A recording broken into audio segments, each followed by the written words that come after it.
Chapter 5, To Say No, is a learning process. Learning to say no is not merely a choice, but an essential life skill. It's a practice that can lead to profound personal growth and a life that aligns with your values, preferences, and needs. In this chapter, we'll explore the psychological dynamics behind the difficulty of saying no, the importance of setting boundaries, and the practical steps you can take to become more assertive in your communication.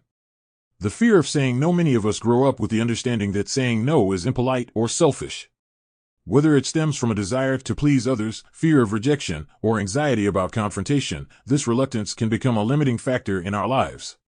Fear of saying no often originates in childhood, where social conditioning may lead to an overemphasis on accommodating others. This conditioning may carry into adulthood, leading to a pattern of overcommitment and dissatisfaction.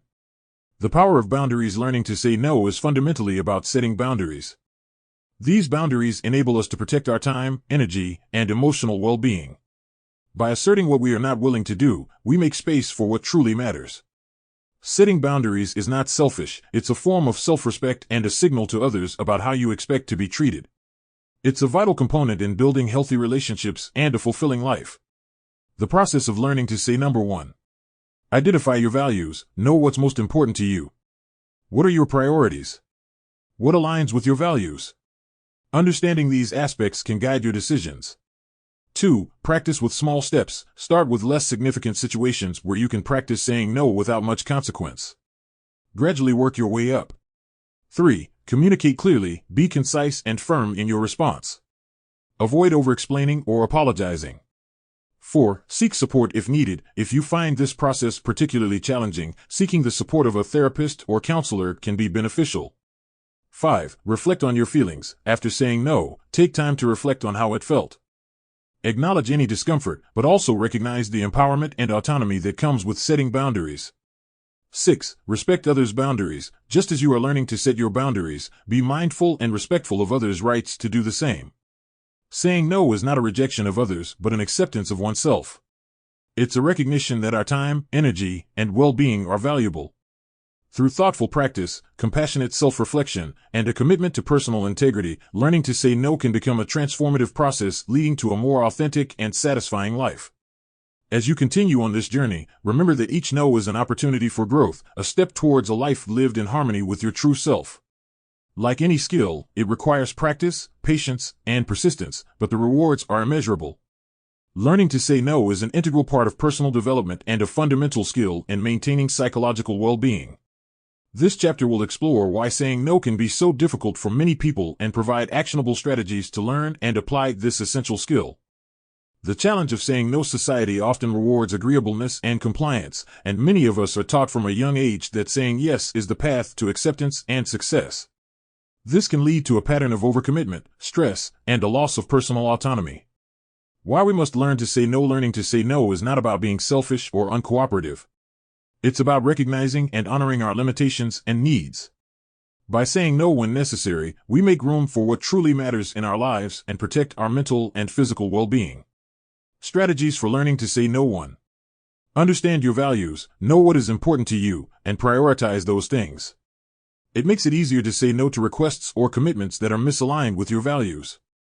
2. Practice saying no. Start with low-stakes situations where the pressure to say yes is minimal. Practice can build confidence in your ability to assert yourself when it matters. 3. Communicate clearly and respectfully. Be clear and direct in your refusal. Offering a brief explanation can soften the refusal, but remember, you don't owe anyone an extensive justification. 4. Use assertive body language. Your nonverbal cues can reinforce your words. Maintain eye contact and use a firm but not aggressive tone. 5. Learn to handle guilt. Saying no might lead to feelings of guilt, especially if you're disappointing someone. Recognize that your needs and boundaries are just as valid as theirs. 6. Seek professional help if needed. If you find it persistently difficult to assert yourself, consider seeking the assistance of a mental health professional.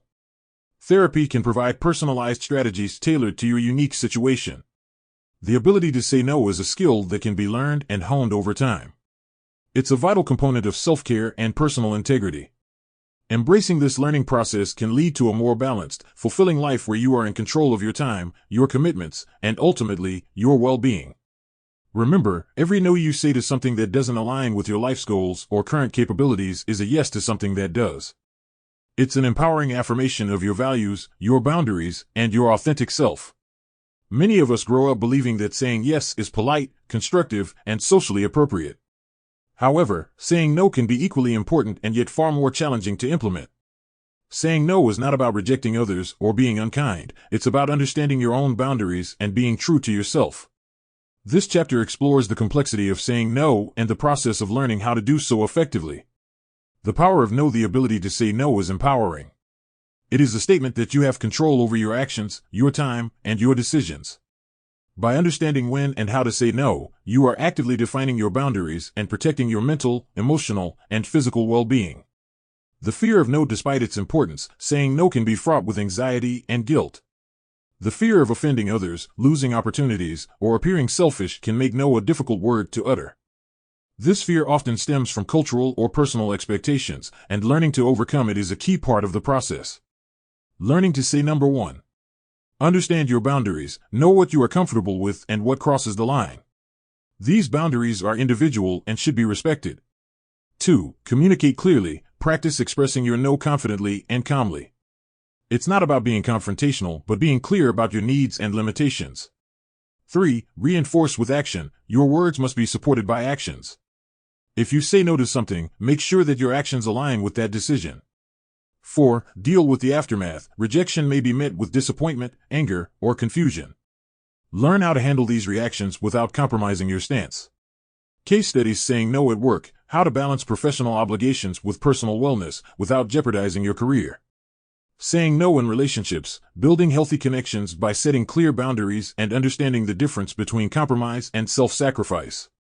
Saying no to yourself. Sometimes, we are our own worst critics. Learning to say no to destructive habits or unrealistic expectations of ourselves is a critical part of personal growth. To say no is a learning process, is not a mantra for detachment or selfishness, but a path towards self-respect and empowerment. It's a delicate skill, cultivated through understanding, practice, and resilience. By embracing the power of no, you can lead a more balanced, healthy, and authentic life. Remember, every no to something that doesn't align with your values or boundaries is a yes to yourself, your well-being, and your personal growth.